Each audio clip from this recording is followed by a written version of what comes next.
The Basin, Sensation Basin, 1979 Pepsi Team Challenge. It was an awesome time to be a skateboarder. Urethane wheels, precision bearings, wider boards, plus new, challenging, and advanced parks were open to test your skills. Sensation Basin was created by Phil Kiokio after a tour of California with Jimbo Skiles. The park they built was the best scene ever created for skating. Built a mile or so north of Dub's nightclub in Gainesville, Florida, it was a hidden gem. Located literally across the tracks of rural 441 North, it was hidden, hard to get to, but once in the parking lot, a very special place. There was over 2 acres of concrete consisting of banked freestyle, a quarter-mile roller skate trail around a fishing pond that was stocked, that you could rent a pole and catch dinner from and grill it right there. A custom-made wall of mirrors for Rodney Mullen to practice in front of. A banked surf run that Rodney skated all the time. A monster bowl. A huge starting hill for the snake run, which you could carve through and back down the trough that kids rode all the time as a mini halfpipe. It had a funky pool bowl that suffered a Florida rainfall slide-in during construction, and it made it very challenging to ride, and finally you could ride the snake run as a vertical forever run. Very vertical. 12 foot plus high with 4 full feet of vertical wall. On the first wall, that was on the third wall. On the first wall there was a quick vert with 5 feet of vert. If that wall was not curved, well, it was scary enough the way it was. Add to this sorority and fraternity co-eds every weekend, beer on tap, sprinkle in a state-of-the-art music system, and it was quite amazing. Mike McGill gave the park the moniker Abrasion Basin. The fear of having a slippery surface led the builders to whisk broom it. Everyone wore their shirts. You could lose some serious skin there very quickly. Phil rented a grinder for months, and we did make improvements on the humps you had to pump in the snake, as well as some in the pool bowl. We did not know it at this time, but all but 2 skate parks in the nation, Kona and the Bro Bowl, would be closed in just a short time.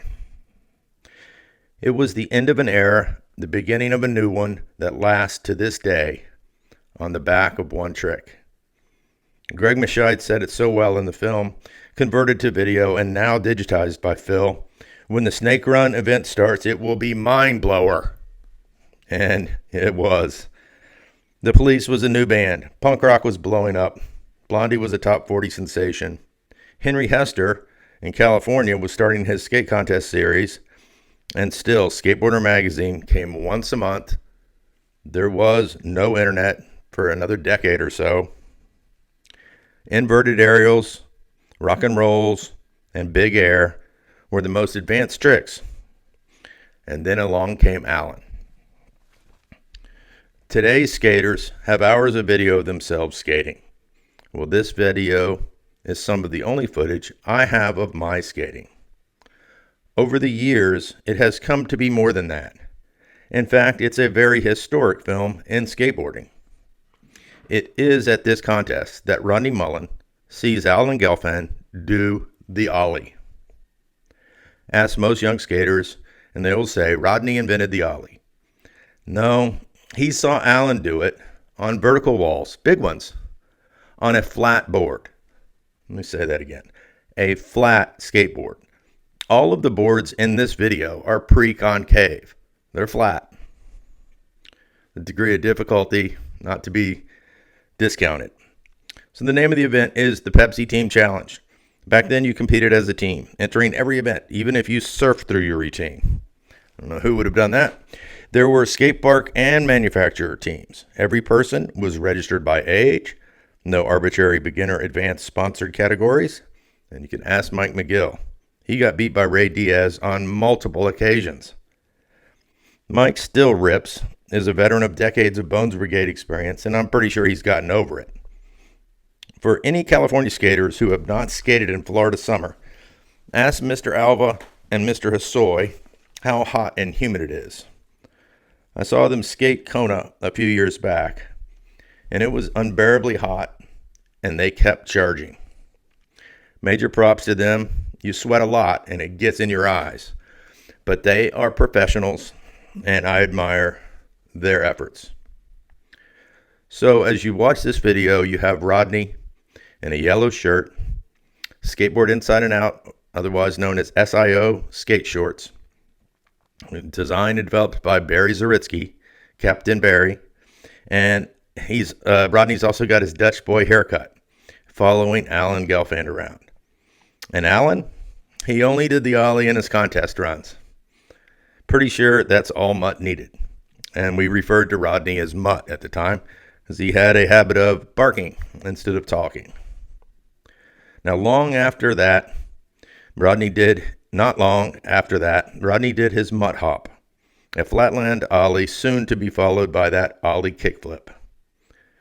Mistakenly done, while he was falling, he saw the board flip and land, and he knew if it did it once, it could be repeated. Word is that night he made an ollie kickflip on purpose, one night, to absolutely invent something and then master it. That was Rodney Mullen. I skated with him every day for 4 years. I count Alan Gelfand as a good friend. Mike McGill, George McClellan, Steve Fisher, Chris Bauckham, Sean Petty, may you rest in peace, Clyde Rogers, Kelly Lynn, everyone else in this, Tim Schiller. There are so many people in this video that they're the pillars on which the sport of skateboarding in Florida was built. George McClellan. I know I'm leaving out somebody, but there are too many people, and I got to get the name of the guy with the Pepsi shirt on in the beginning of the video. I'm sending this to you, Phil. Hopefully you are well and able to play it, and I'm not spitting and peeing and essing and breathing all over the microphone. Love you, man. We'll talk to you soon. Bye-bye.